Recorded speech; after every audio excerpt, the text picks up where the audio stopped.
Hello everyone, জ্ঞানজ্যোতি coaching সেন্টারের পক্ষ থেকে তোমাদের সকলকে জানাই স্বাগত। আজকে আমাদের যে ভিডিওটা সেটা সোশ্যোলজির উপরে, যারা নর্থ বেঙ্গল ইউনিভার্সিটির আন্ডারে পড়াশোনা করছো এবং যারা নতুন সদ্য কলেজে জয়েন করলে তাদের প্রত্যেককে আমি জানাই অসংখ্য কংগ্রাচুলেশনস, কারণ তোমরা নতুন সেমিস্টারে নতুনভাবে এইবার এইচএস দেওয়ার পরে তোমরা কলেজে জয়েন করেছো। তো তোমাদের প্রত্যেকের সাফল্যের জন্য তোমাদের সকলকে কংগ্রাচুলেশনস।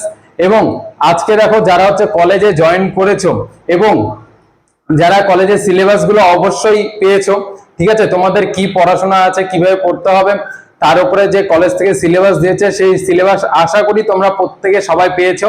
এবং যদি না পেয়ে থাকো তাহলে কোনো চিন্তার বিষয় নেই, আমরা কিন্তু তোমাদের জন্য তোমাদের সিলেবাস সংক্রান্ত আলোচনাগুলো নিয়ে চলে এসেছি আমাদের এই ইউটিউব চ্যানেলে।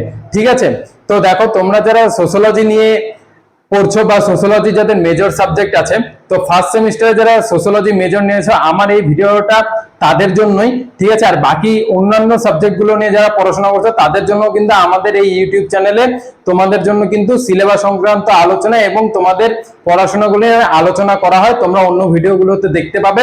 এবং আমার এই ক্লাসটা যারা সোশ্যোলজি নিয়ে পড়াশোনাটা করছো, মেজরে যাদের সোশ্যোলজি আছে তাদের জন্যই কিন্তু আজকের এই ক্লাসটা। ঠিক আছে, তো আমি যারা আমার এই ভিডিওটা প্রথম দেখছো তাদেরকে আমি বলবো যে তোমাদের মেজরের যে দুটো পার্ট করে দেওয়া হয়েছে, দুটো পার্টে তোমাদের মেজর সোশ্যোলজি পড়তে হবে। ঠিক আছে, মেজর কোর্স 1 এবং মেজর কোর্স 2। ঠিক আছে, তো মেজর কোর্স 1 যেটা আছে তোমাদের, তার কিন্তু আমি একটা অলরেডি ভিডিও করে দিয়েছি যেখানে সিলেবাস নিয়ে আমি বিস্তারিত আলোচনা করেছি। ঠিক আছে, তো যারা সেই ভিডিওটি দেখোনি অবশ্যই আমাদের ইউটিউব চ্যানেল থেকে সেই ভিডিওটি দেখে নেবে।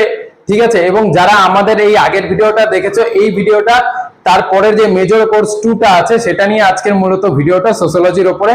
তো দেখো, তোমাদের যে ফার্স্ট সেমিস্টার, সেই ফার্স্ট সেমিস্টারে মেজর 2, ঠিক আছে, মেজর 2 তে দেখো কি আছে, এখানে বলেছে যে সিলেবাসটা দেওয়া আছে সেটা হচ্ছে ইন্ডিয়ান সোসাইটি। যারা নর্থ বেঙ্গল ইউনিভার্সিটির আন্ডারে পড়াশোনা করছো তাদের জন্য বলছি, তোমাদের যে সিলেবাসটা দিয়েছে মেজর কোর্স 2 তে, সেটা হচ্ছে কি ইন্ডিয়ান সোসাইটি, মানে আমাদের ভারতের সমাজ ব্যবস্থা। ঠিক আছে, তার মধ্যে দেখো আমাদের কি আছে, আমাদের 4টা ইউনিট করে দেওয়া আছে, ইউনিট 1, ইউনিট 2, ইউনিট 3 এবং ইউনিট 4। এই 4টে ইউনিটের মধ্যে তোমাদের কিন্তু সিলেবাস সংক্রান্ত বিষয়বস্তুগুলো দেওয়া আছে এবং এই বিষয়বস্তুর উপরেই কিন্তু তোমাদের পড়াশোনাটা করতে হবে। ঠিক আছে, তো দেখো প্রথমে যে ইউনিট 2 তে তোমাদের কি বলেছে, বর্ণ কাস্ট সিস্টেম ইন ইন্ডিয়া, বর্ণ কাস্ট সিস্টেম ইন ইন্ডিয়া। তো আমি আশা করব তোমরা যারা পড়াশোনা করছো, ঠিক আছে, প্রত্যেকেই বর্ণ ব্যবস্থা বা কাস্ট সিস্টেমের সাথে তোমরা সেই কাস্ট সিস্টেম বা বর্ণ যে ব্যবস্থা, সেই বর্ণ ব্যবস্থা সম্পর্কে অভিজ্ঞ বা জানো। কারণ আমাদের যখন আমরা স্কুলে পড়াশোনা করেছি, আমাদের কিন্তু ইতিহাসে বর্ণ ব্যবস্থা বা কাস্ট সিস্টেম গুলো ছিল। ঠিক আছে, তো যাদের সেই বিষয়টা মনে নেই, কোনো টেনশনের ব্যাপার নেই, আমি তোমাদেরকে বলে দিচ্ছি। এই যে বর্ণ ব্যবস্থা এবং কাস্ট সিস্টেম, এর মধ্যে তোমাদের কি কি পড়তে হবে দেখো। এর মধ্যে তোমাদের পড়তে হবে আমাদের যে হিন্দু সমাজের যে ভিত্তি, সেই ভিত্তিটার উপর যে সংগঠন, বর্ণ এবং আশ্রম গুলো যে গড়ে উঠেছিল সেগুলো নিয়ে তোমাদের পড়তে হবে। সেকেন্ড যেটা পড়তে হবে সেটা হচ্ছে উৎপত্তি, অর্থ এবং সংজ্ঞা।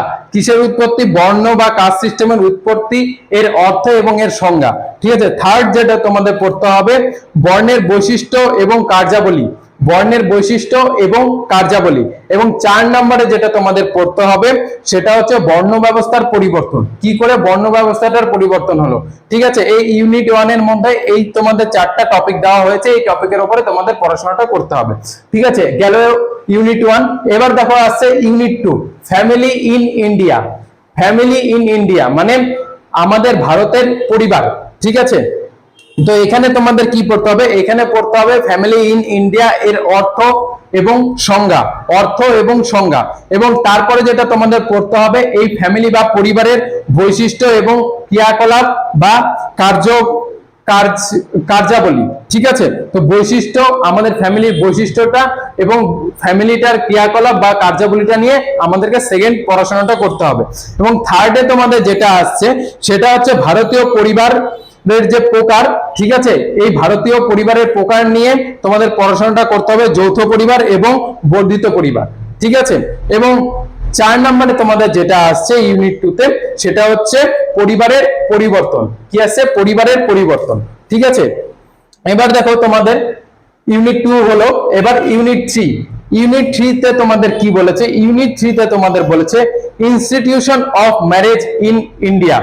Institution of marriage in India মানে বিবাহ। বিবাহের উপরে তোমাদের পড়তে হবে যে বিবাহের ধারণা, বিবাহের সংজ্ঞা এবং বিবাহটা কি করে গঠন হয়ে থাকে সেটা নিয়ে তোমাদের পড়াশোনাটা করতে হবে।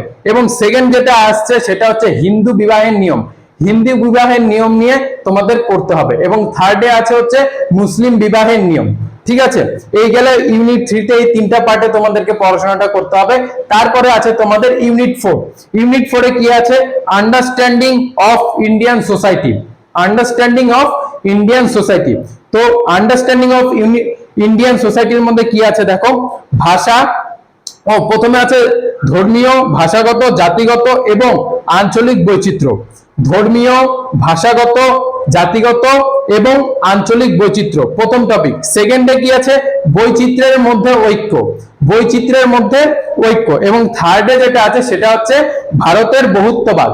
ভারতের বহুত্ববাদ। তো এই কটা টপিক নিয়ে কিন্তু তোমাদের মোস্টলি পড়তে হবে। এবার তোমরা যারা এবার সদ্য কলেজে জয়েন করেছো, নতুন যারা স্টুডেন্টরা আছো কলেজের ফার্স্ট সেমিস্টারে, তারা ভাবছো যে পড়াশোনাটা কি করে করতে হবে, তাই না? প্রত্যেকের মনে একটা ভয় আছে যে যারা হচ্ছে সিলেবাসটা বুঝতে পারছো না তাদের জন্য তো আমি সিলেবাসটা ডিসকাস করে দিলাম।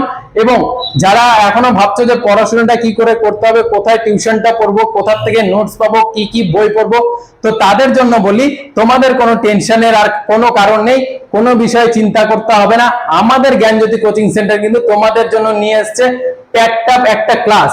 ঠিক আছে, ফার্স্ট সেমিস্টারের জন্য কি নিয়ে এসেছে? প্যাকড আপ একটা ক্লাস, যেখানে তোমরা অনলাইন ক্লাসেস পাবে, অনলাইন ক্লাসেস পাবে এবং পিডিএফ আকারে তোমরা কিন্তু প্রত্যেকটা সাবজেক্টের নোটপত্র পেয়ে যাবে। ঠিক আছে, তোমাদের যে বিষয়বস্তুগুলো আছে তার উপরে অনলাইন ক্লাসেস এবং তার সাথে পিডিএফ আকারে প্রত্যেকটা বিষয়ের নোটস পেয়ে যাবে। এবং এই নোটস গুলো পাওয়ার জন্য এবং অনলাইন ক্লাসের জন্য অবশ্যই আমাদের সাথে যোগাযোগ করো।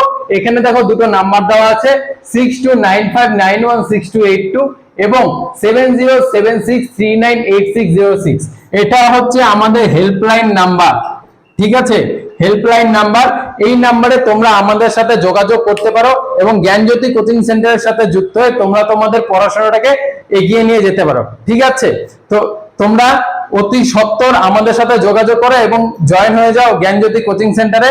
আমরা তোমাদের যে পড়াশোনার বিষয় যা কিছু আছে আমরা তোমাদের প্রত্যেকটা জিনিস কি করে প্রোভাইড করব এবং তোমাদের পড়াশোনার মান উন্নয়নে তোমাদের সাথে থাকবো। তো আজকের ভিডিওটা এখানেই শেষ করছি, দেখা হচ্ছে পরবর্তী ভিডিওতে। ঠিক আছে, তো আজকের মতন এখানেই শেষ। তো এরপরে আমি কিন্তু তোমাদের কিছু ক্লাস নিয়েও আবার ডিসকাশন করব এবং আমাদের কিন্তু অনলাইন ক্লাসগুলো আগস্টের 1 তারিখ থেকে শুরু হয়ে গেছে। তোমরা কিন্তু অবশ্যই যারা যারা এখনো জয়েন করোনি অতি সত্বর আমাদের জ্ঞানজ্যোতি কোচিং সেন্টারে জয়েন করে নাও এবং আমাদের সাথে তোমাদের পড়াশোনাগুলো শুরু করে দাও। ঠিক আছে, আজকে এখানেই শেষ করছি, দেখা হচ্ছে নেক্সট ভিডিওতে। Thanks for watching, thank you.